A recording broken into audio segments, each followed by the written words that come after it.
money. Alright, y'all, today we got a fire low taper for y'all. And all we're doing right now is just initiating that first guideline, setting that first guideline in, getting it ready. We did already comb through the hair, making sure everything was nice and lifted up off the scalp or laid down, however you prefer it.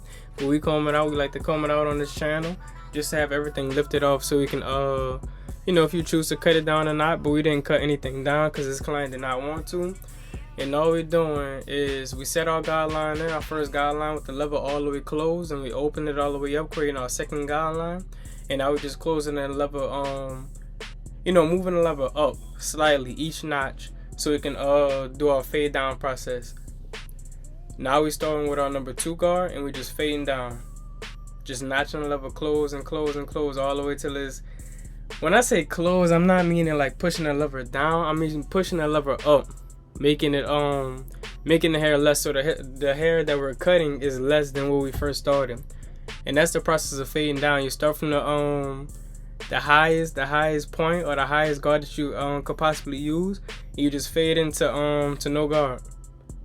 Now we got on our half guard, on 1.5 guard, and we're just following our process, our same steps. We're just gonna follow through, and that's gonna result in a nice clean taper. And as y'all can see right now, the tape is coming through. And look, for this particular client, as you can see, the hair is kind of going to the left almost. So you want to brush it that way. You don't want to brush it down. See how I'm combing this hair that way? That way so we can get a nice, efficient, you know, taper blend. We don't want to comb it straight down in a way that it doesn't, you know, naturally lay. And then when we go to cut it, we're cutting more than what we intended to. That's what happens when you don't, you know, comb it in a natural growth pattern or whatever. And now we're just using our half guard, getting them last little details out, last little dark marks, and you can see we're using the edge of our clipper. That's how you detail. You use the edge of your clipper.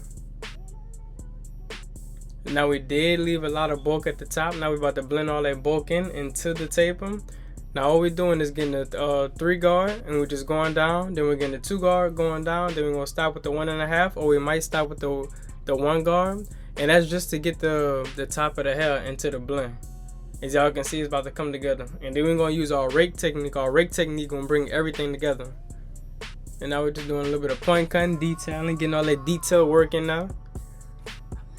And the rake down technique. The rake down technique gonna blend everything in there. If you don't know how to use it, I do have videos on it. Or to some knowledge, I haven't dropped a full tutorial on it. I want to, which is coming in the future. And now we're gonna start on our neck area, our neck taper, and it's the same exact processes or steps. And y'all, let me know who the hardest on YouTube. They have a lot of content creators, a lot of barbers on. You know, they do their little clipper reviews. You know, they got some barbers who do it kind of like a Marty blends. He like the Mr. Beast of Barber for real. It's not more so tutorials, but it's just like for entertainment almost. I try to do entertainment, but I don't try to be like corny and nothing like that. I'm not saying that none of these other barbers are corny, but I don't try to like overdo it. I just try to keep a, you know, I kind of like to I like to be me for real. I don't like to change because, you know, that's the trend or anything like that. I just like to be me. I like to be, I'm more so of a motivational, you know, type guy. But y'all let me know who the hardest, as far as cutting wise. Who y'all, give me like y'all top 3 in the comments, like hardest barbers on YouTube that can really have like a fire cut. We're not talking about them talking to y'all or them making y'all feel good or making y'all laugh. We talking about like real good cuts, like pressure cuts, like next level cuts. And the main reason I had bought this up is because I was on Cashy T Live. If y'all don't know Cashy T is he pretty nice at what he do. He a pretty fire barber. He was saying that he kind of feel like the barber game is dry. Well, how y'all feel about that? Or like he kind of motivated. He said he don't feel motivated like dropping videos and whatsoever, but he feel like he don't have no. He said he's very competitive. I feel like I'm the same way. I kind of don't like to make, you know, stuff for people to laugh or I don't know. It's just not my type of content. I'm kind of like how he is, competitive. Get like the best cuts that you possibly can. So let me know how y'all feel about that. Y'all feel like YouTube Barber is being dry right now? Do y'all feel like they give out the best cuts? Do you feel like they show y'all like in the tutorials? Like, do they give out real game that y'all can like take from their videos and initiate that into the shop? Or do y'all feel like they just dropping random stuff? What y'all think? Cause I see a lot of people, a lot of the bigger influencers, they making videos, and I mean I don't really watch nobody else no more. I would say my favorite YouTube bubble right now is obviously they got Barber Joshua people. He doesn't really do YouTube. You gotta sign up for his academy and stuff like that. I like the way he cuts straight hair. I haven't really seen him cut no coarse hair yet. I mean, he got probably like one little video on coarse hair, but yeah, but he fire at cutting that straight hair. So I would say that my favorite barber would probably have to be, I would say S-Craft. I like this video quality. I like the way he does his video, and he's a Christian, so you know I'm kind of drawn more towards his channel than everybody else's. Obviously, I look at Bastio channel for like, you know, like he more so on the business side, not tutorial wise, but that's his style. But yeah, it's probably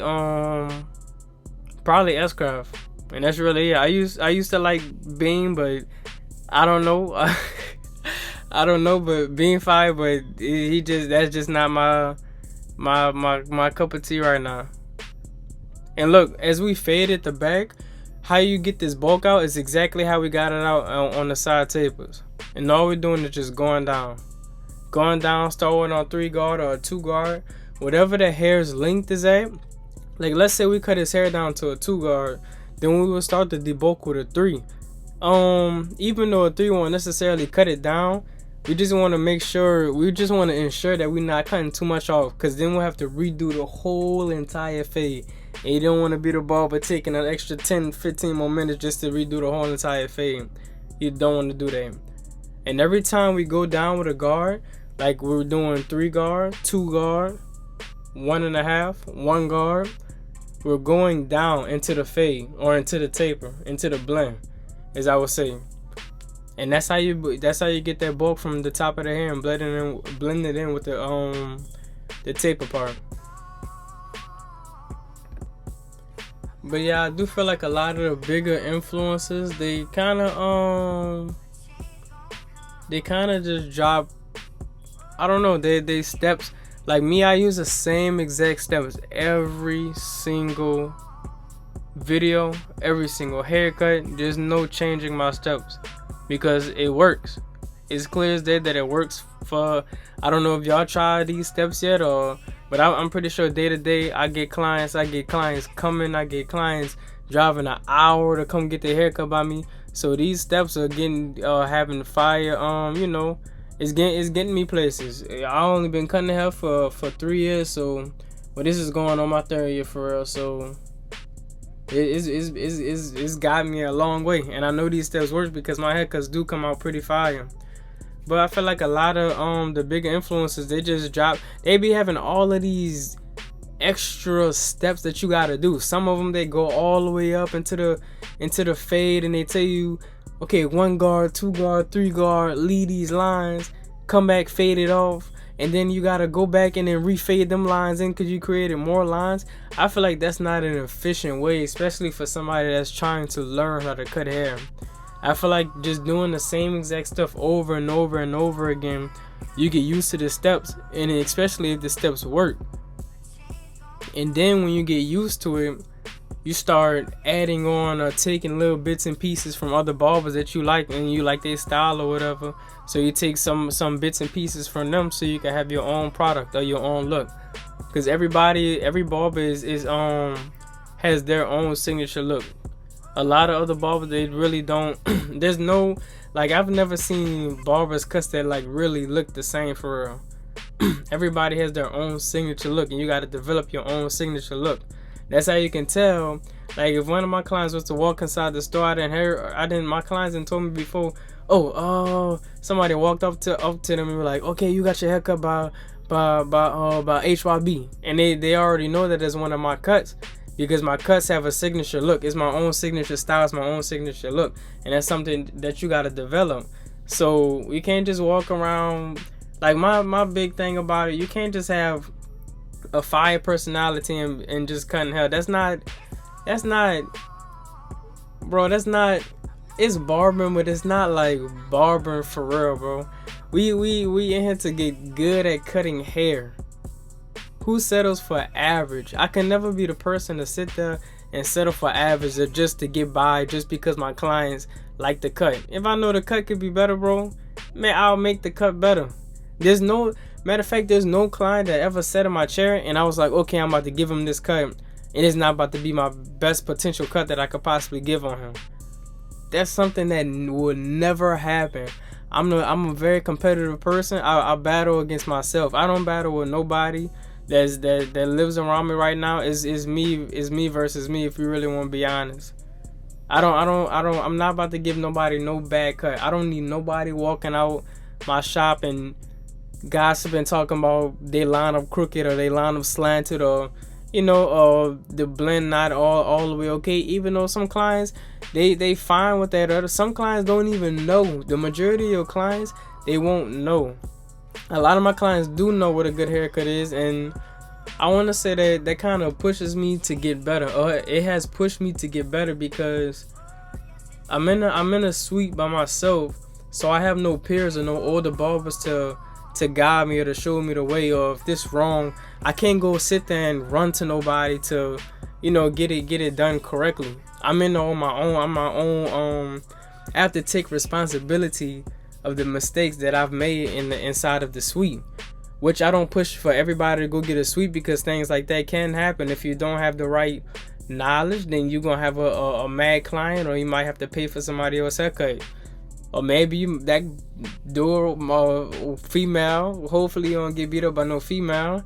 I don't know if you're a male or female watching this, but hopefully you're not a male getting beat up by a female in the barbershop because you didn't miss up a line or something like that. In my shop, everything has to be perfect. Like, I kid you not, bro, everything has to be perfect, or everything has to be on point. So I don't have no conflict. I don't have no rumors spread about me, bro. It's all, I try to do all perfect. I'm a perfectionist. In school they teach you not to be a perfectionist in barbering, but I have no other choice but to be that. If you understand it, it's like I'm forced to try to be the best that I possibly can be. And I like that. It's pushed me. Like, if you can go to my old haircuts from like a year ago, or maybe even 2 years ago, or maybe a couple months ago, you can see like a major difference in my cuts. Like every few months you can see a change in my cuts, and that's because I push myself. I push my own. It's me versus me. I'm in the man. If I know the haircut bad, or if I know I could have made a mistake, some mistakes I honestly don't really. There's not a really mistake that I don't know how to fix, to be honest. It's just I didn't put in a lot of work in this. Hey. But look, hopefully y'all enjoyed this video. This was a fire low taper. It's HYB. If you're not handling your business, then what you doing? And we out.